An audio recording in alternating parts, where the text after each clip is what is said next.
Have you ever walked out of like a really high-stakes meeting or maybe finished watching a major event on TV alongside a friend, and then you realize a few minutes later that you both somehow experienced two completely different versions of reality? Oh, it's such a disorienting feeling. You're standing there in the hallway comparing notes with this person, and it genuinely feels like you were in two entirely separate rooms. Yeah, I exactly. mean, you both have access to the exact same facts, you heard the exact same words, but your takeaways are just fundamentally opposed. Right. It leaves you wondering, how is that even possible? Like, are we not looking at the same world? Well, today's deep dive is designed specifically for you. Absolutely. If you are the kind of ever-curious learner who really wants to understand the why behind that exact kind of human behavior, you are in the right place. We are looking at this incredible cognitive framework from Talent Whispers titled Theory of Life and Sikh Philosophy. And, the core mission of our discussion today is to explore how modern psychological frameworks, long-standing Sikh philosophy, and even the linguistics of the Punjabi language all sort of converge on one mind-bending truth. Okay, lay it on us. What's the truth? Well, the truth is this: human beings do not actually respond to reality. We respond to our interpretation of reality. Wow. Okay, so we are going to decode the invisible mental schemas that shape how you, the listener, see the world. Exactly. The goal here is that by the end of this deep dive, you will be able to better understand yourself, radically reduce the conflict in your life, and honestly just become a much more effective communicator. I love that. And to understand why people see such wildly different realities, we first have to look at the mechanics of how human beings actually make choices. Right. There is a really compelling concept to start with here, framing it around what we might call the missing equation of decision making. So most people, when they try to analyze why someone makes a certain choice, whether it's a colleague at work or a family member, they usually look at three main factors. Yeah, the classic three. Right? They look at the person's intelligence, their personality, and the specific situation they are in. And the underlying assumption is that if two smart people with, relatively similar temperaments are put in the exact same scenario, they should logically make the exact same decision. But as anyone who has ever managed a team or, frankly, lived in a family knows, they rarely do. For sure. I mean, you can have two individuals who are equally brilliant, equally calm under pressure, facing the exact same crisis, and they will run in entirely different directions. Okay, let's unpack this. Because this is where the Talent Whisperers framework introduces a fourth hidden variable. The equation is actually decision equals intelligence times personality times situation times theory of life. Yes. What's fascinating here is that theory of life is the crucial multiplier. Think of it as an interpretive layer. Like a filter. Exactly like a filter. It's formed over years by your lived experience, your specific cultural background, your education, and your ideology. It operates as this deeply ingrained set of mental schemas that filters all incoming data before your conscious brain even has a chance to logically process it. I love trying to visualize things like this. It makes me think of two computers with the exact same hardware. Oh, that's a good way to look at it. Right. So they have the same processing power, which is their intelligence, and the same physical build, their personality. Yes. And they're given the exact same data input, the situation. Yes. But they output completely different results because they're running entirely different operating systems. Is that what this theory of life is? A personalized operating system. That is spot on. An operating system is a great way to look at it, but with one major caveat. Unlike a computer OS that stays static until you manually download an update, this human operating system is constantly rewriting its own code based on your environment. That's crazy to think about. Right. So when people make decisions that seem completely baffling or even foolish to you, they aren't usually acting irrationally. They are acting perfectly rationally within the internal logic of their own unique, customized operating system. It totally shifts how you view disagreements.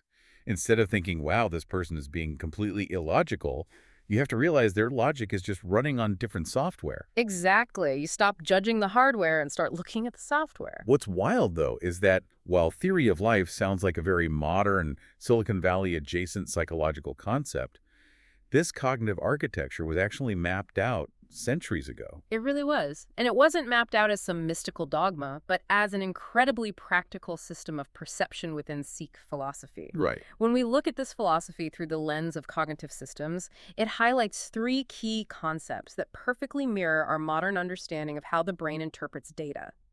Take the concept of man, spelled M-A-N-N. The interpreting mind. Yes. Man acts almost exactly like the active processor we were just talking about with your computer analogy. Okay, so it's doing the act of sorting. Right. It is the mechanism that organizes, filters, and assigns meaning to every single lived experience you have.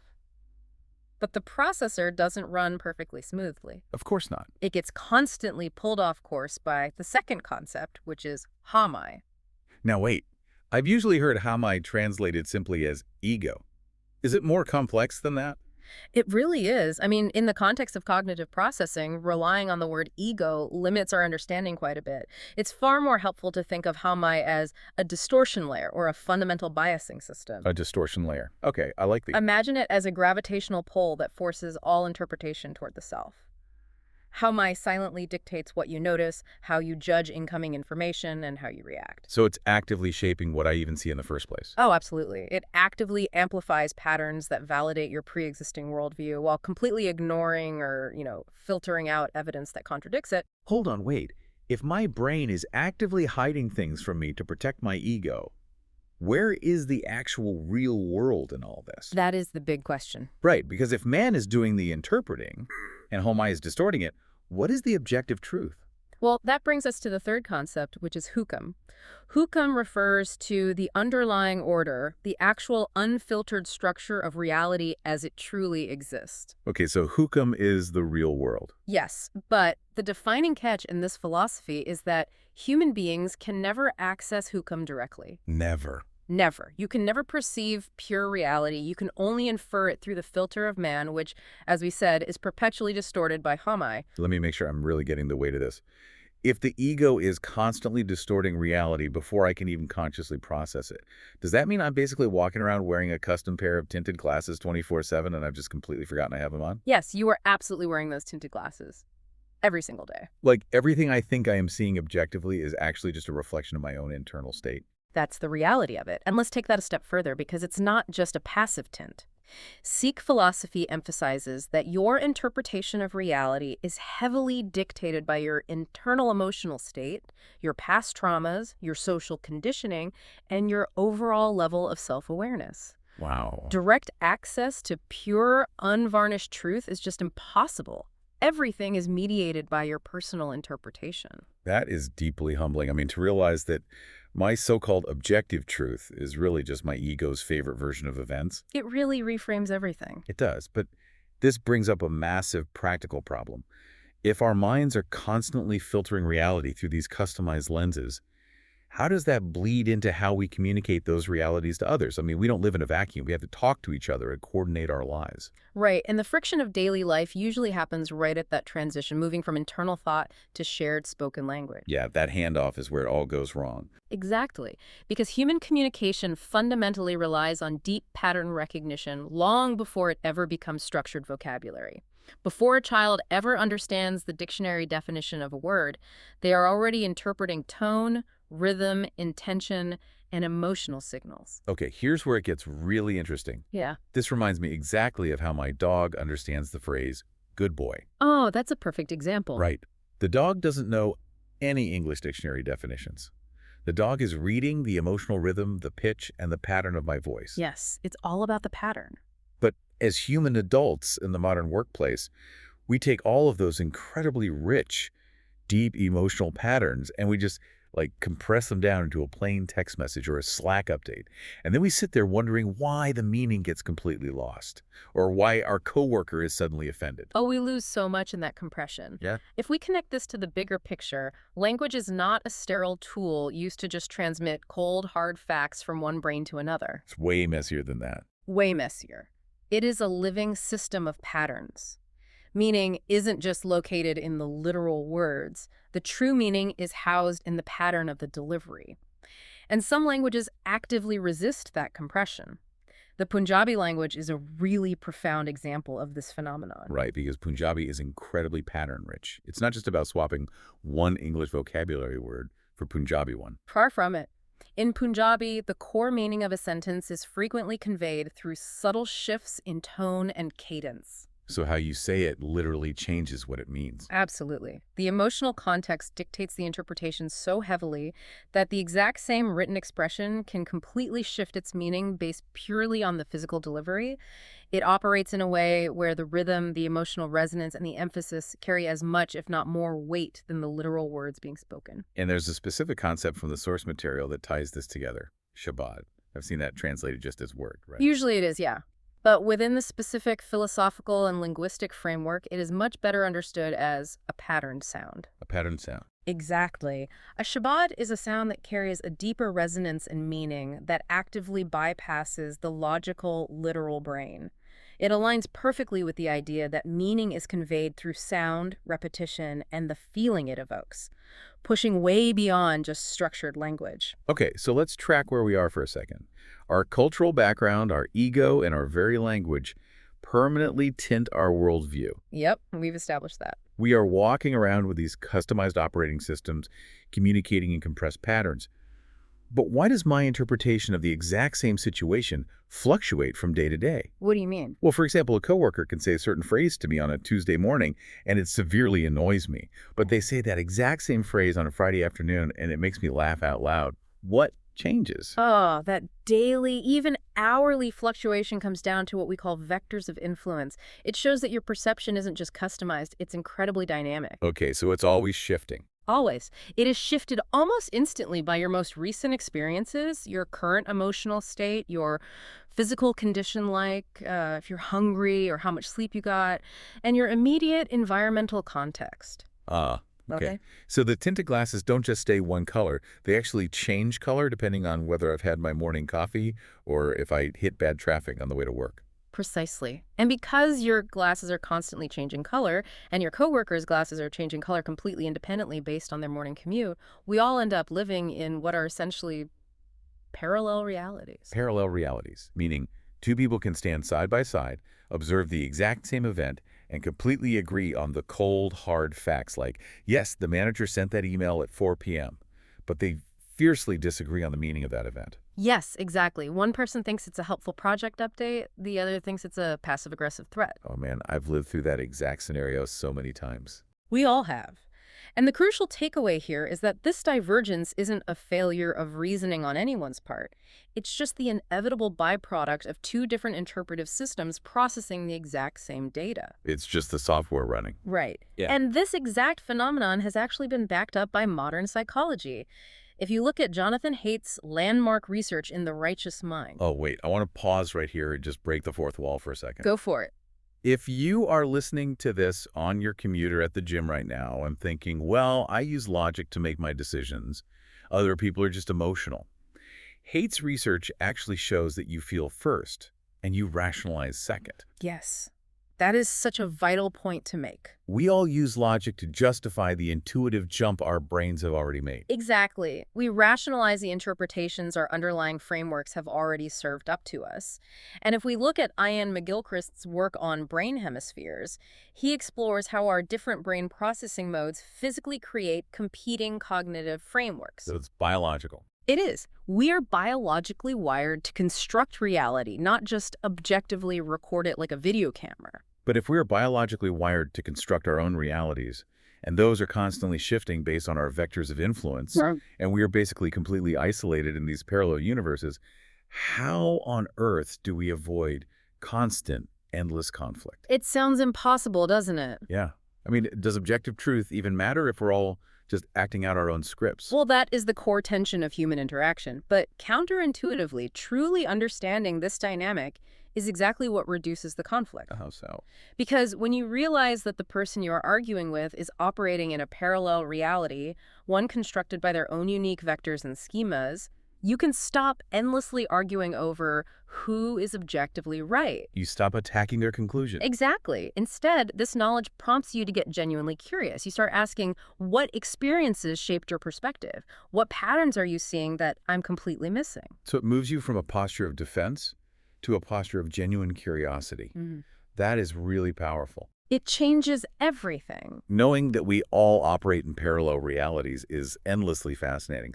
But practically speaking, how do we get anything done? How do you lead a team or manage a household if everyone is interpreting things completely differently? This is where leadership transforms from a set of tasks into a psychological practice. According Hmm. to this framework, leaders do much more than just make operational decisions or manage budgets. Right. A leader's true function is shaping how the people around them interpret reality. Over time, a leader's own interpretive system influences the entire organizational culture. They define what success looks like, what failure means, and how the group collectively responds to uncertainty. That makes total sense, and it aligns heavily with Peter Senge's concept of shared mental models from his book, The Fifth Discipline. It really does, and Senge points out a critical limitation there, which is that shared meaning cannot simply be imposed from the top down. You can't just force it. Right, a leader cannot just mandate a new reality for their team. Shared meaning must be co-created. It happens by bringing these hidden mental models out into the open, making them visible and aligning them through real dialogue. Okay, let's make this really concrete for a second. Let's say I'm managing a team, and I announce we are rolling out a new time tracking software. Okay, classic scenario. Right. And in my reality, my theory of life, this is a great tool to make us faster and more efficient. But to my employee, based on their past experiences, this software looks like a surveillance tool designed to track their every move and eventually replace them. Completely different realities. Exactly. We agree on the fact the new software is here, but we have entirely parallel realities regarding the meaning.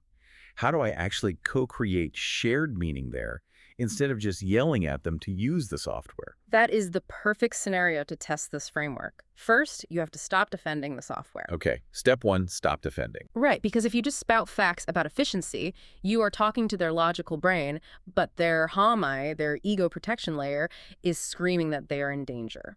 Ah, I see. To co-create meaning, you have to ask questions that reveal their underlying schema. You sit down and ask, when you look at this new tool, what impact do you think it will have on your day-to-day autonomy? You invite them to show you their filter? Yes. Yeah. You listen for the patterns in their answer. Once they reveal that their real fear is being micromanaged, you can address the meaning rather than the software. You define together what the boundaries of the tool will be. That is the active negotiation of meaning. You are basically aligning your operating systems. So what does this all mean for other areas of life? I feel like it completely redefined how we should look at education too. Oh, absolutely. If we are essentially just complex pattern recognition machines running different customized operating systems, then education isn't about transferring facts from a textbook into a student's brain. Not at all. Education becomes the process of shaping how individuals recognize patterns in the first place, how they assign meaning to those patterns, and how they learn to respond to complex, ambiguous situations. Right, teaching them how to see, not just what to see. Exactly. Both the Theory of Life framework and Sikh philosophy suggest that true learning is about actively refining the lens through which you interpret reality. So for you, the listener, whether you are managing a massive team at a corporation, parenting a stubborn toddler, or just trying to navigate a tricky relationship with a friend, your job isn't to stubbornly force your reality onto someone else. Your job is to figure out the patterns and the schemas they're using to build theirs. This raises such an important question whenever we are evaluating the people around us. If two people possess the exact same capabilities, the exact same intelligence and skills, but they come to vastly different conclusions about a problem. The vital question to ask is never what they saw. Right. The vital question is always how they saw it. Man, this has been an incredible journey today.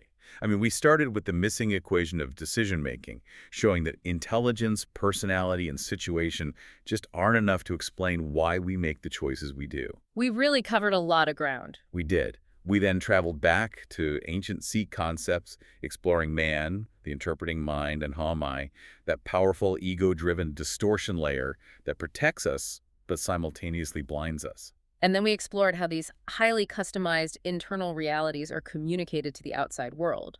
By looking at Punjabi and the concept of Shabad, we learned that we are really just exchanging complex emotional patterns and resonances with each other, rather than just dry dictionary words. And finally, we look at how those underlying patterns dictate the worlds of leadership and learning, teaching us that shared meaning has to be actively co-created, not commanded from the top down. By recognizing these deeply embedded interpretive layers within yourself and others, you now have a sort of psychological cheat code. I love that. A cheat code for life. Yeah. You can bypass so many needless, exhausting arguments because you are equipped to look right past the raw facts of a disagreement and peer directly into the hidden frameworks driving it. So the next time you walk out of a meeting or turn off the TV and realize you and your friend experienced two totally different versions of reality, you won't be confused. You'll know exactly why. Exactly. But I want to leave you with one final lingering thought to mull over today. We've talked a lot about how leaders, teachers, and culture shape the interpretive lenses of those around them. But turn that mirror inward for a second. Oh, here we go. If your personal perception of reality, your highly customized theory of life, is really just a collection of absorbed patterns and emotional conditioning, who in your life or what algorithm on your screen is quietly writing the code for your reality right now without you even realizing it? That is the question. Keep questioning those lenses. Until next time.